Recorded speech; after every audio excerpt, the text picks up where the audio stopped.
There we go. Okay, hi everybody. I'm gonna do my tutorial again, which is really just me drawing and talking while I draw. So yesterday I did Smyslov, who is a world chess champion. I really don't know a whole lot about him. A friend requested him, a chess friend. I know he's one of the Soviet chess champions and also one of Bobby Fischer's many, conquests. So anyway, but we're going to draw him today.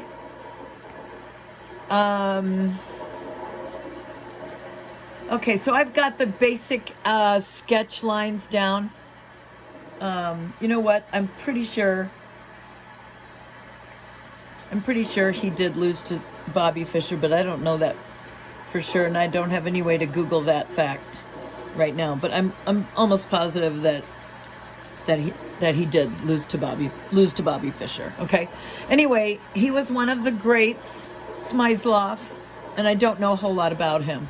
I have never really looked at any of his games. I don't know his style of play. Just gonna draw him for my friend who's requested. So, these lines look really bad to me. They look like a cartoon. When I was drawing it earlier, they looked right. But I'm gonna have a chance to work on it now and try to fix these lines. Now, I don't know if you can see real well.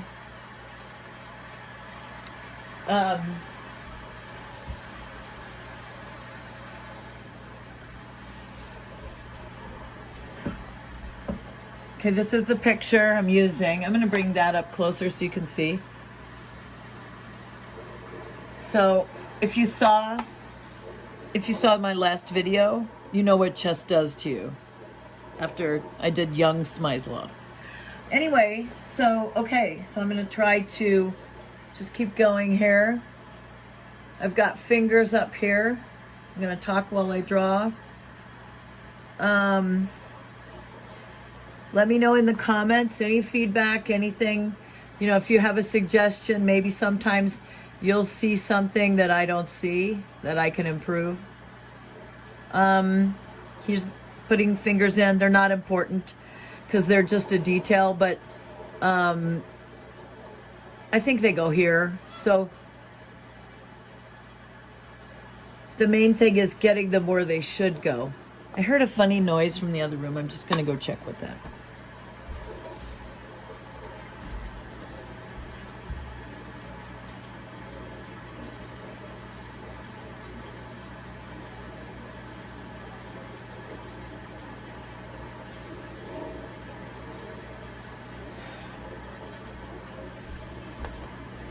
Okay, I did hear a really weird sound.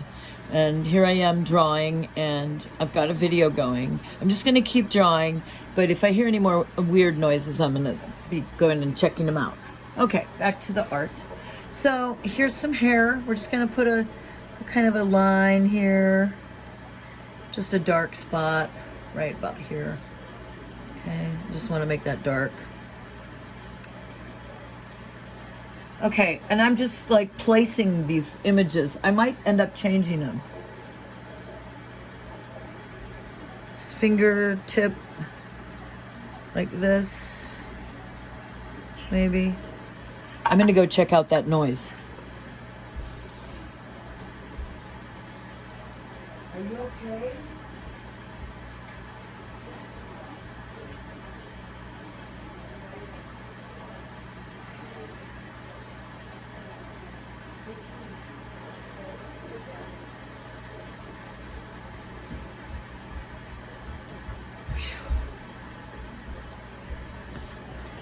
Okay, it was nothing.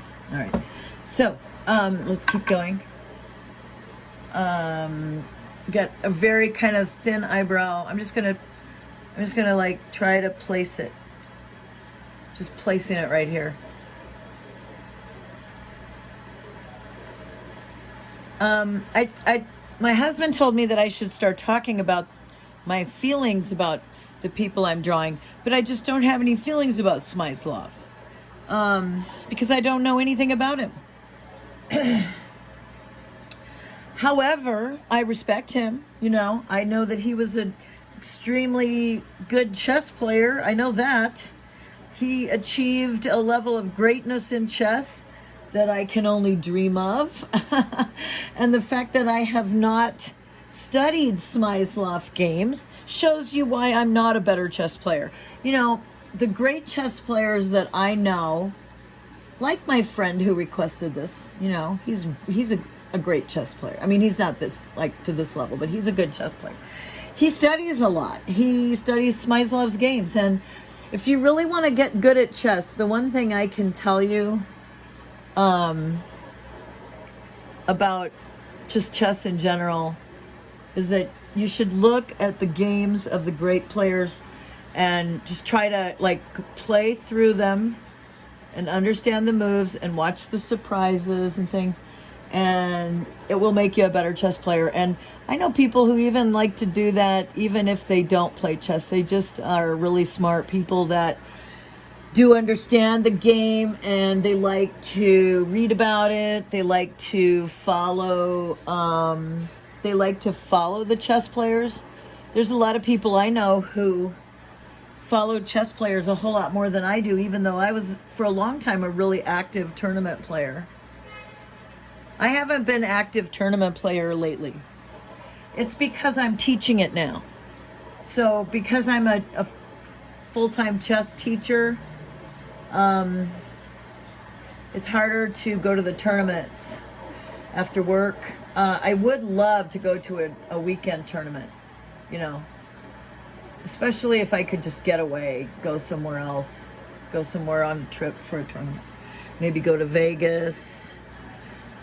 Vegas it is so fun to play chess tournaments in Vegas. There's tons and tons of people there. It's exciting. And of course, you know, you've got Vegas, so there's like shows and stuff. Now see, I'm starting to put in a lot of details here, and I'm not 100% sure that this is where things go. So I'm nervous about putting that much detail in until I know where it goes. So I'm placing the eyes. They're just pretty much an average distance apart. To be honest with you, you can pretty much put most people's eyes the same distance apart. Very few people have unusual distance between their eyes. But boy, I was drawing, speaking of chess, I was drawing that Anya Taylor-Joy who plays Beth Harmon in Queen's Gambit. Her eyes are far apart. And I could not get a likeness until I realized it. But it was blocking me. And I think somebody had to tell me that her eyes were far apart. That's why I like, you know, saying that, hey, put stuff in the comments. If you see stuff that I've done that you think that I made a mistake, or I put something the wrong distance away from something, or it doesn't look right proportionally, or it just doesn't look like the person, you know, just tell me in the comments. You can be nice about it. It's helpful to me. I appreciate it. Just to let you know, I appreciate it. Okay, now these glasses are so fun. If you know me and you watch my channel, you know that I love to draw people with glasses. It gives you so much opportunity to play with light.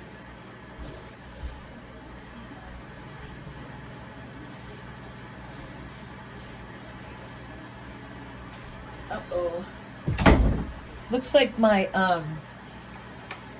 light went out again. Shoot.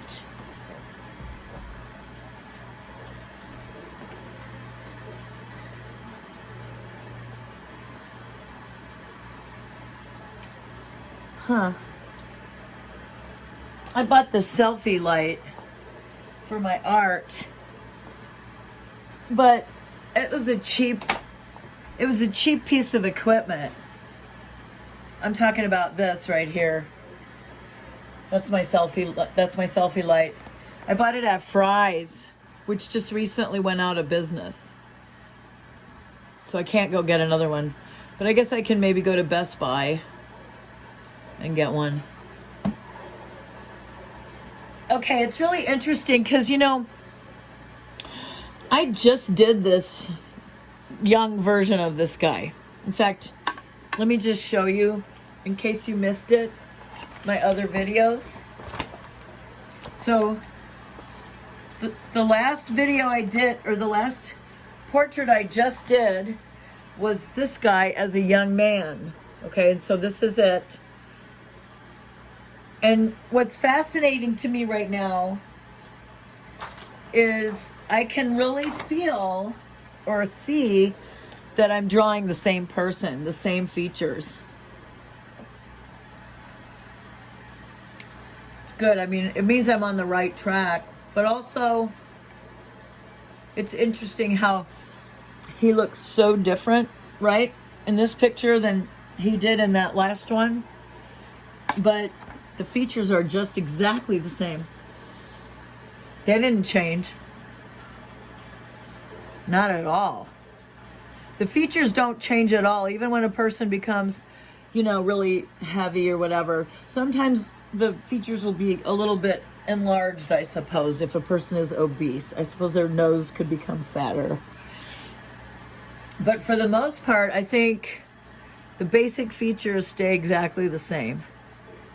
And then they're just housed in a sea of blubber. I have not painted any really fat people yet, and this is the closest thing I've come to anybody who was a little bit heavy that I'm painting, or drawing. Oh, I am gonna start painting, actually. I mean, I was painting before, and then I started doing just drawing. And I'm glad I did, because, you know, first of all, I'm not gonna go back to doing a bunch of colors when I don't understand color. So I've just really been focusing here on getting a likeness, and I've been putting in a lot of hours, which is how I think that's how you get good. You just keep doing it. But also, I took a break from painting, okay? I took a break from painting, and now I'm kind of ready to go back. But also another new thing I'm going to do is I'm going to start using black, which I never have done before, ever. Not, maybe one time I used black as a teenager or something, but I've never used black. I always use just burnt umber, combine burnt umber and cobalt blue to get close to black. The problem with that, though, and it's kind of a good thing too, in a way, is that you'll get various shades of black. Whereas if I just use black, I'll be able to get plain black on the picture. And then when I learned the reasons not to use black, I felt better about going ahead and using it.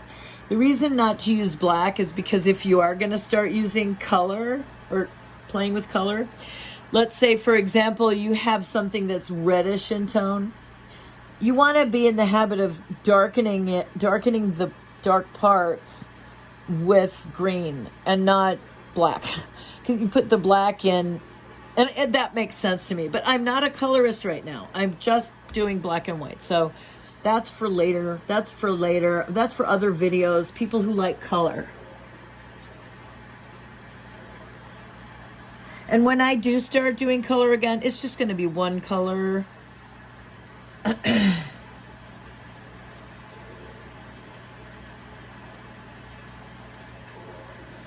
Here I am doing the ears. I've talked about this on other videos, doing the ears.